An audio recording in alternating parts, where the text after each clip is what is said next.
How we doing today, guys? Thank you once again for joining me on Viper 9 Toy Videos. Today I have the new Star Wars Vintage Collection R2-SHW. I wonder if that's going to be called Show. This is Antoc, Merrick's droid. I know during my video for Antoc Merrick, I kept on saying Anton. I don't know why I did that. I knew it was Antoc. I studied it was Antoc, but for some reason, Anton is what kept coming to mind. So I'm going to correct myself here and acknowledge that it is Antoc Merrick's droid, Blue Leader. If you want to go laugh at me on my old video, go laugh at me on my old video, but this time I got it right. This one here is VC260. I know I've been neglecting that information here of recent. On the back of the box, this has got to be one of the most exciting back of a boxes I have seen in a while. Or back of the card. Sorry, I know I said box, I meant card. But this one's got to be one of the most exciting backs of the cards I've seen in a while for this little guy right here. I have wanted a Cal Kestis figure ever since my first playthrough on Star Wars Jedi Fallen Order. And a little BD droid and everything like that. I am ready for this figure. The Artillery Stormtrooper is looking good. Cassian Andor, I love the sculpt that they've shown off on this guy. I will say Vel looks a little plain. Klatooinian Raider, he is as far as I know, the exact same one that came with the Chicken Walker when the Mandalorian first come out. But this entire back of this card art has me excited. Enough of the back of the card, though. Let's go ahead and take a look at this droid. We'll go ahead and get cut off. This one does have the thicker card stock, so he is much, the cards are coming in a lot less damaged here of recent, especially from like places like Hasbro Pulse and whatnot. Ooh, this one's cutting a lot nicer than my last videos. Go ahead and set that over here. We'll go ahead and get him out of the bubble. So this one does look like he is not rubber banded in, but he does in fact have a rubber band. Oh, the rubber band is to keep that little maintenance third arm in place. So we'll go ahead and I'll very awkwardly do that. Get that off. So this one here, I'm okay with it. I'm okay with it. This is going to be fitting in a astromech. So he does have the sensor, just like the R2-D2 from my previous video. I'm not going to go into that today. If you want to know my stance on the sensor, you can go ahead and go watch my previous R2-D2 video from the Walmart exclusive. I think I redid it a couple days ago, maybe a week or so ago, but you could definitely go take a look at it to see what my opinion is on it.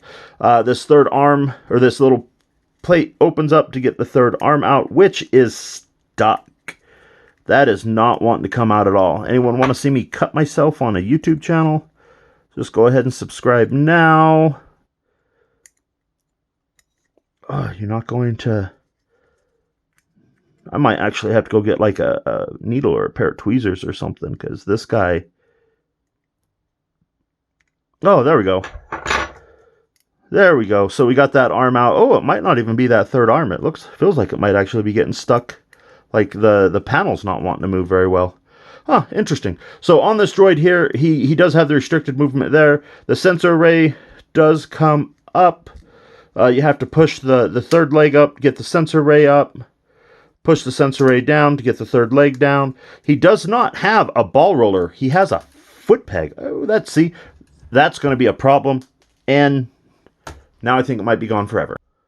But it is not. It is right here. So let that be a valuable warning to you. It is an easily lost piece. You upturn that figure and it's going to fall right out. So that's going to be a little bit, I'll talk about that here in a little bit. So on the bottom, it does have a foot peg. It does have the two ball rollers right here. It does have the standard ankle articulation, has the hoses, has little articulation there. Back of the droid, just your standard back of the droid. Oh, looks like my leg's a little warped. That's a bummer. But the only problem that I foresee with this figure is if you're a classical adult who doesn't play with your toys, first of all, shame on you. If you are an adult that can't help but to make flying noises with your X-Wings and, go flying around your hobby room with it, don't lie. I know you do it. This is going to be this could be a problem of, you know, you upturn your X-Wing and that sensor array could come out. You watch me do it. It may be staying now, but it is a possibility. Real quick, I want to do a quick side-by-side comparison.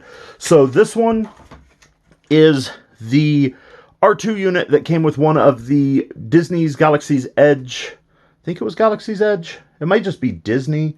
Droid Factory? No, I do think it was in Galaxy's Edge. This is one of the color change ones. So this is the color change R2-D2. You add, I think it's the hot. Yeah, the heat to it.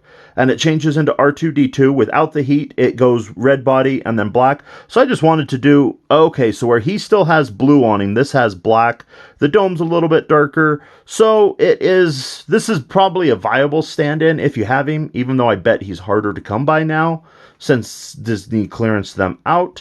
But this, yeah, there's enough of a difference there. Yeah, I'm definitely glad now that I picked up the Antoc, because at first I was like, oh, I've got this guy. He's just going to go ride in the X-Wing. But yeah, there's definitely enough of a difference there for R2-SHW, R2-SHW. Yeah, sorry, color change. You're going to go in the lineup with everybody else. This guy's definitely taking a ride in my blue leader X-Wing. And on that note, guys, I'm going to go ahead and say thank you for watching.